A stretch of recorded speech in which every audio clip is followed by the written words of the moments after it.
పావురానికి పంజరానికి పెళ్లి చేసే పాడు లోకం, కాళరాత్రికి చందమామకి ముళ్ళు పెట్టే మూఢలోకం.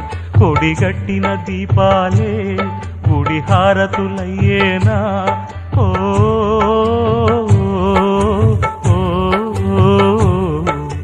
పావురానికి పంజరానికి పెళ్లి చేసే పాడు లోకం, కాళరాత్రికి చందమామకి ముళ్ళు పెట్టే మూఢలోకం.